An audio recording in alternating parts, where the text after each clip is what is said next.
일자 말씀 요한복음 3장 9절에서 21절 한 절씩 교독하겠습니다. 니고데모가 대답하여 이르되 어찌 그러한 일이 있을 수 있나이까?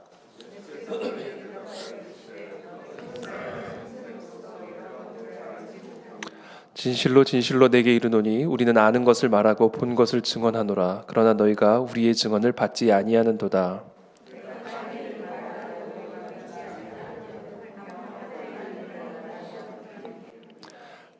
하늘에서 내려온 자 곧 인자 외에는 하늘에 올라간 자가 없느니라.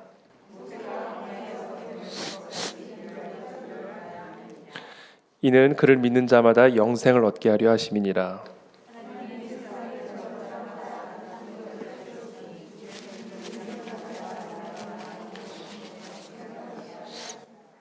하나님이 그 아들을 세상에 보내신 것은 세상을 심판하려 하심이 아니요 그로 말미암아 세상이 구원을 받게 하려 하심이라.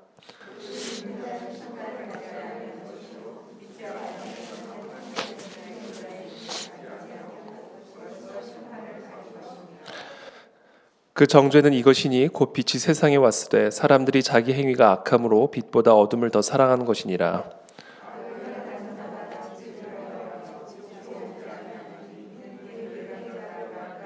함께 읽습니다. 진리를 따르는 자는 빛으로 오나니 이는 그 행위가 하나님 안에서 행한 것임을 나타내려 함이라 하시니라. 아멘.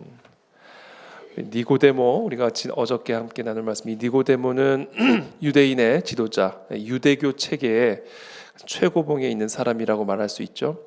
바리새인 중에 니고데모라 하는 사람, 유대인의 지도자.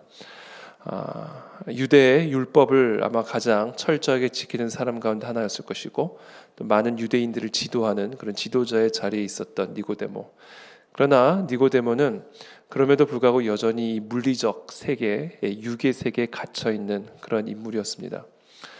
그래서 니고데모는 이 위의 세계를 이해하지 못하는 영적인 세계를 이해하지 못하는 그런 사람이었다. 왜냐하면 그의 영이 거듭나지 않았기 때문에.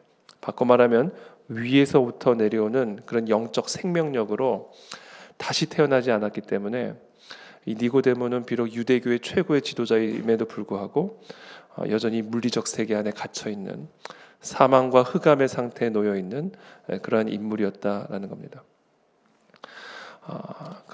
그래서 예수님께서 어저께 본문에서 말씀하시는 것처럼 네가 거듭나지 않으면, 즉 위로부터 내려오는 그 생명으로 너희의 영혼이 다시 태어나지 않으면 하나님의 나라를 볼 수 없다. 하나님의 나라에 들어갈 수 없다. 영원한 생명을 가질 수 없다. 영적 생명력을 누릴 수 없다. 라고 말씀하시죠. 근데 그 말씀조차 이해하지 못합니다. 어떻게 태어난 사람이 다시 엄마의 뱃속으로 들어가서 다시 태어날 수 있었나이까? 라고 반문을 하는 것을 우리가 어저께 나누었죠. 오늘 본문에서는 예수님이 어떻게 이 물리적 체계, 육의 세계에 갇혀 있는 자가 다시 태어날 수 있는지, 거듭날 수 있는지에 대한 구체적인 방법을 말씀해 주십니다. 그것은 바로 위에서부터 내려온 예수 그리스도를 받아들이고 영접하는 겁니다. 위에서 하늘에서부터 내려오신 그 하나님의 아들 예수 그리스도를 우리가 믿을 때, 그분을 영접할 때 그분 안에 충만한 영원한 생명을 우리가 누리게 되고 드디어 하나님의 나라에 들어갈 수 있는 그런 은혜를 입을 수 있다라는 말씀을 오늘 우리 주님이 말씀해 주고 계시죠. 9절부터 함께 그냥 읽겠습니다. 니고데모가 대답하여 이르되 어찌 그러한 일이 있을 수 있나이까? 어떻게 우리가 그렇게 영적으로 거듭날 수 있습니까? 예수께서 그에게 대답하여 이르시되 너는 이스라엘의 선생으로서 이러한 것들을 알지 못하느냐? 진실로 진실로 네게 이르노니 우리는 아는 것을 말하고 본 것을 증언하노라. 그러나 너희가 우리의 증언을 받지 아니하는도다. 내가 땅의 일을 말하여도 너희가 믿지 아니하거든 하물며 하늘의 일을 말하면 어떻게 믿겠느냐? 하늘에서 내려온 자 곧 인자 외에는 하늘에 올라간 자가 없느니라. 바로 이 하늘에서부터 내려오신 이 인자 예수 그리스도를 받아들이는 자만이, 이 예수 그리스도의 말씀을 받아들이는 자만이 거듭날 수 있음을 지금 말씀하고 계시는 것이죠. 모세가 광야에서 뱀을 든 것 같이 인자도 들려야 하리니 이는 그를 믿는 자마다 영생을 얻게 하려 하심이니라. 바로 이 예수 그리스도, 하늘에서부터 내려오신 이 예수 그리스도, 하나님의 아들을 믿는 자, 그 자마다 영생을 얻게 하려 하심이니라. 영생은 말 그대로 영원한 생명이죠.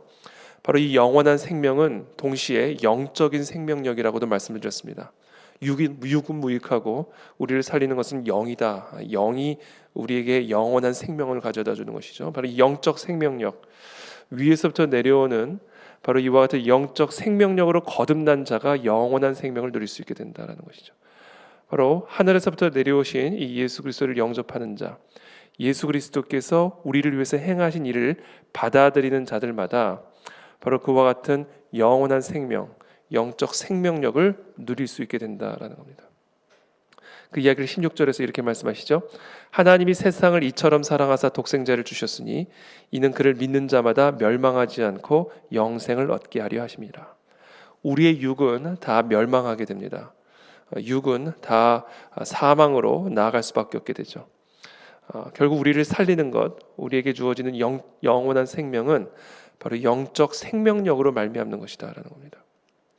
자, 그렇다면 어떻게 우리가 그와 같은 영적 생명력을 얻을 수 있는가? 어떻게 하면 그 위로부터 내려오는 영적인 생명으로 우리의 생명, 육의 생명이 다시 태어나고 거듭날 수 있는가? 바로 그를 믿는 자마다 그 영원한 생명을 얻게 된다라는 것이죠. 믿는다라는 것, 믿음이라고 하는 것은 바로 예수 그리스도께서 이 땅에 오셔서 우리를 위해서 행하신 일을 받아들이는 겁니다. 그것이 바로 믿는 것이다라는 것이죠. 예수 그리스도께서 그렇다면 이 땅에 오셔서 행하신 일은 무엇인가? 바로 우리의 죄를 대신하여 십자가에 못 박혀 죽임을 당하시고, 그래서 모세가 광야에서 뱀을 든 것처럼 14절에 인자도 들려지는, 그래서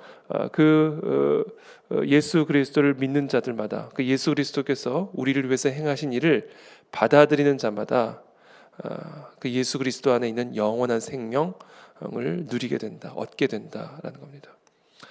17절부터는 우리가 그 예수 그리스도를 받아들임으로 말미암아 우리에게 영적인 생명력, 영원한 생명이 주어지는 과정을 말씀하고 계시는데, 그 과정을 바꿔 말하면 회개라고 이야기합니다. 회개. 17절부터 제가 읽어드리겠습니다. 하나님이 그 아들을 세상에 보내신 것은 세상을 심판하려 하심이 아니요 그로 말미암아 세상이 구원을 받게 하려 하심이라. 그를 믿는 자는 심판을 받지 아니하는 것이요 믿지 아니하는 자는 하나님의 독생자의 이름을 믿지 아니함으로 벌써 심판을 받은 것이니라. 그 정죄는 이것이니 곧 빛이 세상에 왔을 때 사람들이 자기 행위가 악함으로 빛보다 어둠을 더 사랑한 것이니라. 악을 행하는 자마다 빛을 미워하여 빛으로 오지 아니하나니 이는 그 행위가 드러날까 하며, 진리를 따르는 자는 빛으로 오나니 이는 그 행위가 하나님 안에서 행한 것임을 나타내려 함이라 하시니라. 이 빛, 예수 그리스도를 이제 빛으로 비유를 하고 계시는데, 빛이 세상에 왔을 때 19절에 빛이 세상에 왔을 때 사람들이 자기 행위가 악함으로 빛보다 어둠을 더 사랑한 것이라. 그러니까 예수 그리스도를 받아들이지 않는 것이죠. 예수 그리스도를 영접하지 않는 것이죠. 그 이유는 악을 행하는 자마다 빛을 미워하게 되어 있기 때문에 그렇다라는 겁니다. 빛으로 오게 되면 자신의 이 악한 행위가 드러날까 염려하기 때문에 바로 그 예수 그리스도, 빛으로 오신 그 예수 그리스도, 그 생명의 빛을 거부하고 받아들이지 않는다라는 말씀을 하고 계시는 것이죠. 우리가 예수 그리스도를 받아들인다라는 것은 바로 빛을 받아들인다라는 것이고, 이 빛은 우리의 어둠, 우리의 죄를 내모는 일임을 말씀하고 계시는 겁니다. 그러니까 우리가 예수 그리스도를 받아들일 때 어떤 일이 우리 가운데 일어나게 되냐면, 우리의 죄들이 드러나게 되고, 그리고 그 죄가 드러나 소멸되어지고 몰려나가는, 그러니까 내몰아지는 그런 회개의 역사들이 나타나게 된다라는 겁니다.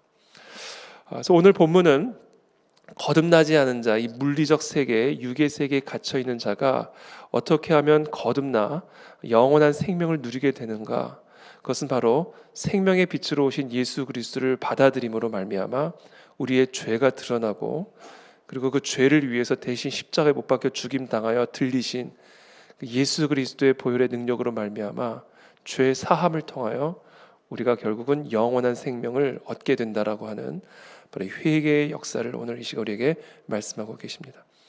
저는 오늘 이 아침에 예수 그리스도를 받아들일 때 우리에게 나타나는 이 회개의 역사가 오늘 이 새벽에 우리 가운데 일어나게 되기를 축복합니다. 예수 그리스도를 영접할 때, 예수 그리스도가 우리 삶 가운데 거할 때 나타나는 가장 중요한 현상은 바로 죄가 드러나는 일이다라는 겁니다. 죄. 사람들이 예수 그리스도를 받아들이지 않는 이유는 우리의 죄가 드러나기 때문에 그렇습니다. 그 죄가 우리를 정죄하기 때문에 그 예수 그리스도를 받아들이지 않는 것이죠. 오늘 이 본문에서 우리가 거듭나기 위해서는 예수 그리스도를 영접해야만 하는데, 이 예수 그리스도를 영접할 때 반드시 우리는 회개의 과정을 통과해야만 한다라는 것을 오늘 말씀해주고 계십니다. 이것이 바로 우리가 생명을 얻는 길이다. 영적인 생명력이 회복되는 길이다. 죄는 사망이기 때문에 우리의 영적인 생명을 죽이고 우리 안에 우리의 삶에 생명력을 죽이는 일을 하게 됩니다. 결국 우리의 영혼이 소성케 되고 우리의 삶에 모든 죽어 있는 것들이 살아나는 이 역사는 바로 죄를 몰아내므로, 죄를 뉘우치고 회개함으로 말미암아 그 같은 생명의 역사가 회복이 될 수 있다라는 것이죠. 그래서 오늘 이 아침에 예수 그리스도의 그 생명의 빛으로 내 안에 있는 모든 더러운 죄들을 드러내 주시고 그 죄들을 박멸하시고 몰아내 주셔서 나의 영혼의 생명이 회복되고 위로부터 내려오는 그 영적 생명력으로 우리의 삶을 살아갈 수 있는 그와 같은 은혜를 우리 모두에게 허락하여 주시옵소서. 그 같은 역사가 있는 이 새벽이 되시기를 예수 그리스도의 이름으로 축복합니다. 살아계신 주님 감사합니다. 오늘 예수 그리스도 이 생명의 빛으로 우리 안에 있는 모든 더럽고 부패한 죄들을 드러내 주시고 십자가에서 우리의 죄를 대신하여 못 박힘 당하신 그 보혈의 능력이 우리의 모든 죄를 소멸하시고 씻어 주셔서 우리의 죽어있는 영적 생명력들이 살아나고 회복되어 위로부터 내려오는 힘과 지혜와 능력과 평강으로 오늘도 우리의 삶을 살아갈 수 있는 그런 복된 우리 모든 성도들이 될 수 있도록 은혜를 베풀어 주시옵소서. 회개의 영을 부어 주시옵소서. 예수 그리스도의 이름으로 기도합나이다. 아멘.